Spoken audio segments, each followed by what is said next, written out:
Welcome to the Process Summer Throwdown. This is week number 1 and 2. 2 scores for this workout. Score number 1 being the time taken to complete the first 4 rounds. Score number 2 being the total amount of reps completed within the 18-minute time cap. Now, for our live crew, the workout will start with a 18-calorie row. The workout will then move to 12 Russian kettlebell swings with a new standard, so make sure we check the standard, into 6 burpees over the rower. For our perform and our compete crew, the workout is very similar. You will go through your first 4 rounds, will be score number 1. Score number 2 will be the total amount of reps completed within the 18 minutes. The only difference for this is that you'll be completing kettlebell snatches, which will be 12 reps, 6 and 6, instead of the Russian kettlebell swings. Final reminder that there must be a 5-foot line on either side of the rower that the athletes must be straddling at all times through the burpees. Welcome to the Process Summer Throwdown Coaches Review. This is a very special version because we have Mr. David Hughes here to join us, who actually participated in this first Coaches Throwdown due to the fact that all of our coaches are away on their jolly holidays. Now, this is the Process Summer Throwdown workout 1 and workout number 2. Now, this workout was an 18-minute AMRAP, which is both of our specialties for sure. The workout started with an 18-calorie row. We then moved off and got through 12 kettlebell snatches. This was 6 on both sides at your allotted load. Remember, live, perform and compete and elite all have slightly different loads. And then we went through 6 lateral burpees over the rower with a bit of a different standard, which we'll talk about in a second, kind of added a bit of spice into this workout. Now, we are going to be going through things like pacing strategies, things that we thought that we did well during this workout, things that we would maybe do slightly different. We will be able to watch us suffer through this workout outside in the lovely Hong Kong heat. Now, before we get into this, let's make sure that we double check the movement standards. There is quite a few different kind of parts of this, and then also the room layout, both of which are going to be quite important if you are going to be gunning for that top spot, because we are going to be going through some video reviews. Let's get into it. First thing was, I'm not making excuses, but this was a very hot workout. It was extremely warm outside. We did decide to do this one with a nice backdrop in the lovely AIA Vitality Hub, which is one of our sponsors. So this did get real warm real quickly, didn't it, Dave? So yeah, I'll let you start and comment on the pace that we currently went out at. I'll let you go from there. Yeah, I think we both came in with the game plan of workout 1 being the first 4 rounds. So kind of going through the first 4 rounds relatively quickly, and then part 2, finishing that AMRAP with the rest of the remaining 10 minutes for us. It worked out as kind of slowing the pace down a little bit. So we both planned on trying to fire through the first 4 rounds. And as you can see, I jump off the rower really quick, smash out those 18 calories as quickly as possible straight into my snatches, at which point Alex made a delightful comment that I'd gone out far too hot. And as you'll see at some point, it might just come true.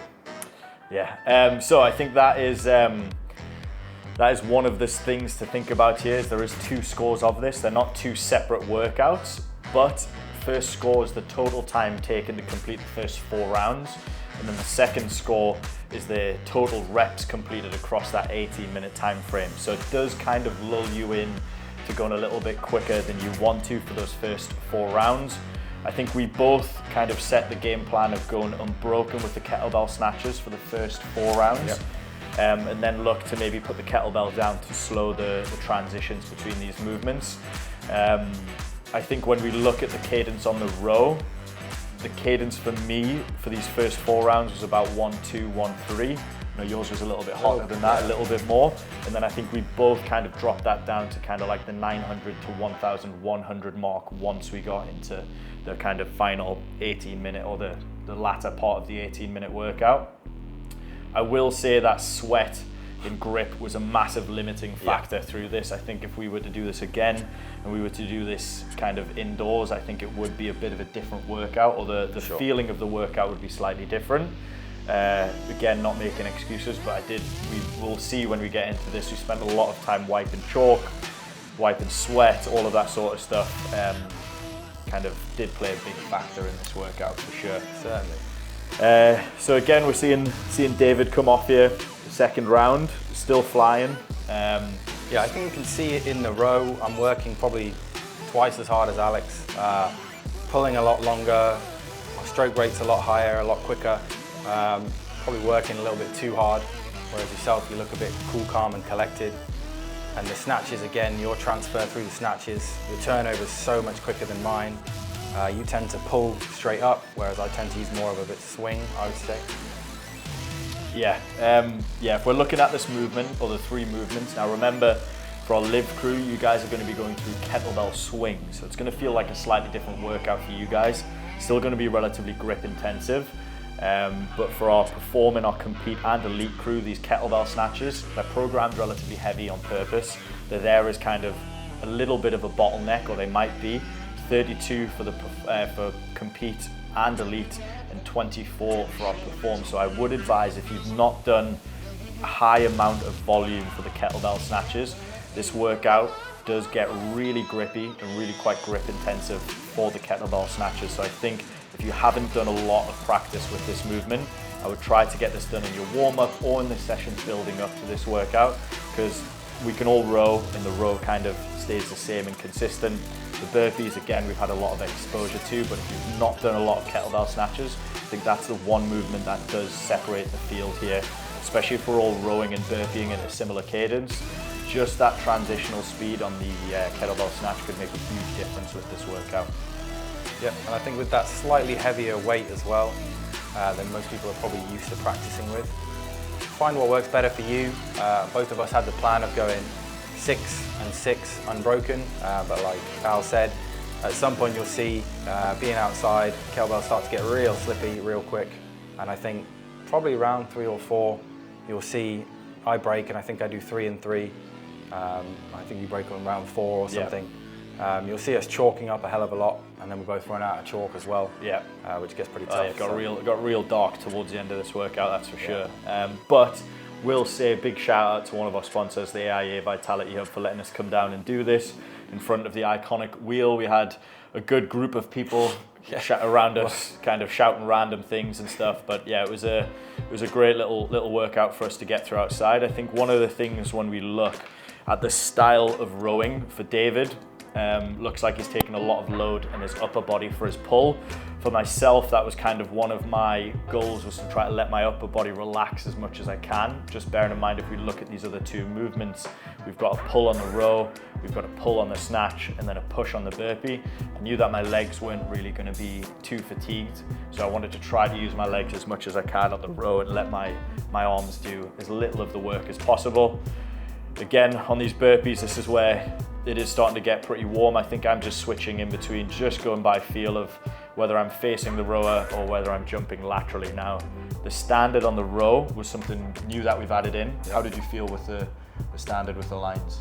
Yeah, I mean, not too bad for myself. I think obviously if you're a smaller athlete, it's going to be a bit annoying. Yeah. But yeah, for myself, not too bad. I will say the floor was disgustingly hot. Yeah, hot. So that's not ideal. Yeah. And the other thing is obviously remembering to reset your rower. So you'll see that at the start of the 4th round, I go in, I waste a bit of time resetting my rower. Might be better. I think both of us, the first few rounds, as soon as we get off the rower, reset it before we even start the kettlebell snatches. So that'll save you a precious few seconds. Yep. But the burpees themselves, yeah, not too bad. I think most of them I jump back, jump up for the first 4 rounds, and then that 5th, 6th round I start to step up and step back just to slow my cadence down. Yeah, I definitely did a slightly different. My cadence for my burpees tend to stay pretty similar unless I'm going full send. So I was jump back, step forward on all of them. I actually found the distance between the lines quite challenging. Okay. So you'll see on some of them I actually face the rower, some of them I jump laterally, just depending on kind of how high my heart rate is and how hot I'm feeling. But for me, that's something that I think if I was going to do this again, I'd practice the orientation of how I feel jumping over the rower. I think if you're comfortable jumping laterally, you're a bit taller, you can get a bit closer to the row. that would obviously be quite helpful because there's less distance to cover. But for myself, being a bit of a shorter athlete, I definitely have to straddle the line. So that's the standard, that both hands and both feet have to straddle the line. The line is 5 foot apart. So I had to kind of get a bit closer to the row in order then to jump over. Yeah, I think if you see the way I jump, I'm actually jumping and my feet are straddling the line after the jump anyway, so it's easy for me to go straight down. Yeah. So I don't need to take another step. But this is the 4th round now, and you can see I've probably gone out way too hot, struggling a little bit, chalking up, taking a long time, a few breathers. And I think we both got to the kettlebells in round 4 at the same time, and your turnover was just so much quicker than mine. I was a little bit gassed, I think, struggling with these snatches. Yeah, these burpees aren't looking too quick for me right now, though, are they? But yeah, that's the nature of the event, right? Event 1. Yeah. So this is both of us just coming up to the end of our 4th round. Yeah, you'll see the burpees when I jump over. I try and jump so my other foot is either side, so I'm already straddling that line, so I can literally just go straight down. Yeah. I don't need to take that step. Yeah, I think your burpees were probably a quicker cadence for mine, and I think my row was more consistent across the rounds, and I think the separator, when you look at both of us, the separator was then the kettlebell snatch. So I think for those of you at home that are going to be going into this, I would definitely try to see what style of kettlebell snatch is more efficient for you, or you feel more comfortable. Whether that's more of like the looping, more like a kettlebell swing style, or whether that's more like a pull and punch like you would a barbell snatch. I think it just different styles of athletes would prefer different styles of kettlebell snatching, but I think it would be important to play around with both, just so you've got both styles in the back pocket, because chances are we're probably going to need them when we go through this workout. For sure. Yeah. Yeah, this is where it starts to get a little bit darker, and I think for both of us, or with the 2 scores, it does pull you into wanting to go quick early, and you kind of have to in order to get that first score.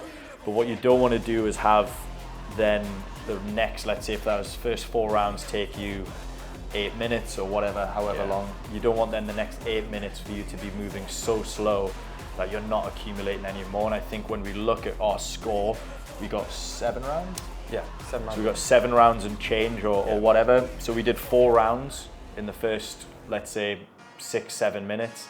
And then we had a long old time to be sat going through these next few rounds. And I think if you look at that, I think if you're a bit of a gamer, if you know that maybe you can just ride the line on those first 4 rounds and do exactly enough that you need to in order then to express and get a bigger round for that, bigger score for that second kind of score for the workout.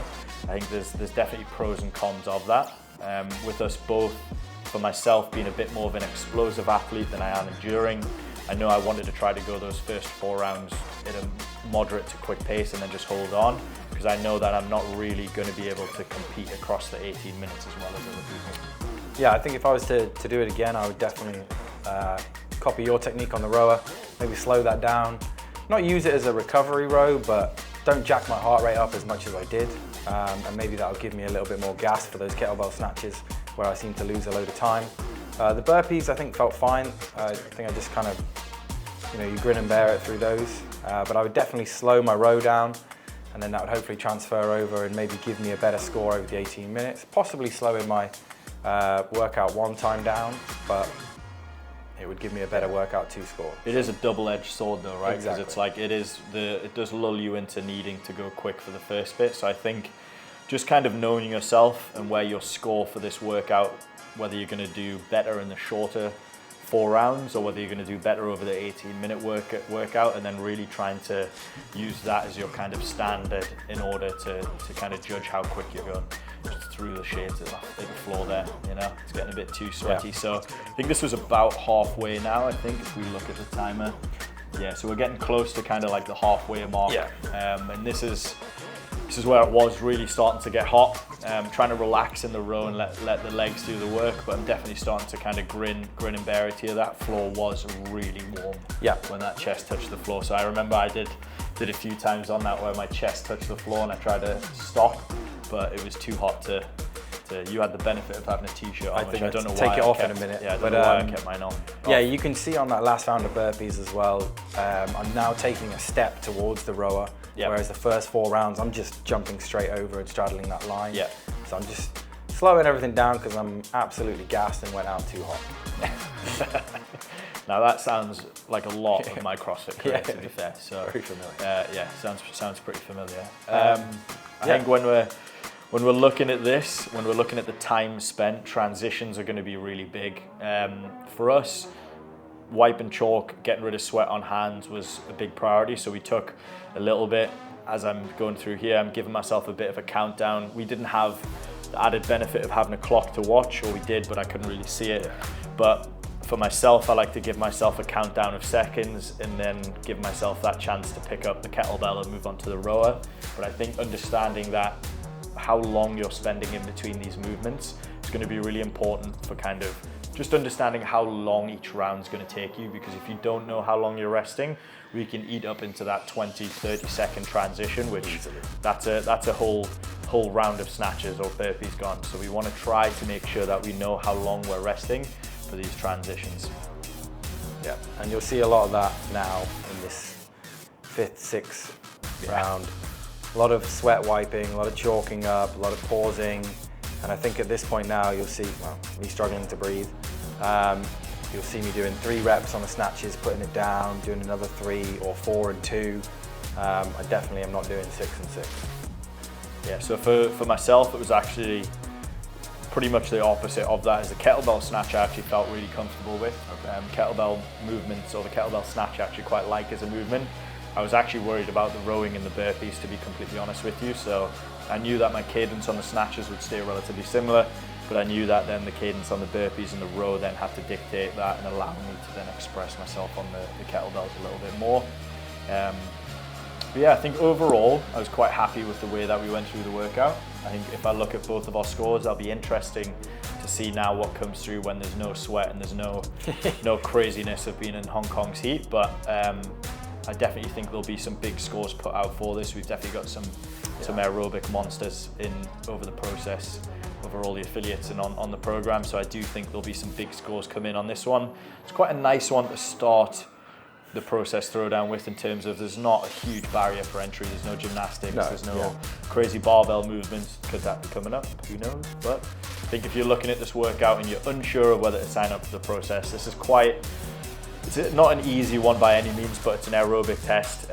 It's definitely a lung burner, but it's not a crazy workout to kind of start the process. No, and especially in the live category, nothing too technical. Yeah. You know, with those kettlebell swings, which most people I would suggest have been exposed to before. Yeah. So it's probably nothing you haven't seen before already. Again, like Alex said, maybe if the snatches you haven't done, get a bit of practice in. That's the only thing I'd say would be quite technical, with a heavier weight than possibly you're used to. But apart from that, everyone can row, everyone can do burpees. Yeah. And I would suggest everyone can do kettlebell swings. Yeah, that's a good point by Dave Hughes there. And I think for the live crew, I actually think the workout's going to be slightly different. So when we look at this and we look at the way that we're going about the workout, kettlebell snatches are a bit more of a complex movement. They're a bit heavier, which meant we had to maybe take that transition or give yourself a bit of a rest before picking it up. But for our live crew, just being Russian kettlebell swings, so that standard for that is just passing eye level. I think they'll actually churn through quite a few more rounds, which means this could be even more of a lung burner, or kind of like a bit more of like a bit of a tougher workout, just due to the fact that they'll be able to keep the cadence of those swings pretty consistent across these rounds without having to break them up too much. Yeah. So it'll be interesting to see how the live crew go about getting into this. Yeah, a little bit less grip as well, two-handed. Yeah. Probably help you out. Yeah, so it'll be, for our live crew out there, I'll be interested to see kind of the scoring come in for all those. So for the live crew, the only difference, the rowing, the burpees are exactly the same, but the standard, instead of the kettlebell snatch, they're going to be going through the Russian kettlebell swing. Yeah, I think for me, the kettlebell snatch, one of the things I do try to do is not have much of a pause up overhead. I know for yourself, you've given yourself that breather up overhead. Again, different athletes, different strengths.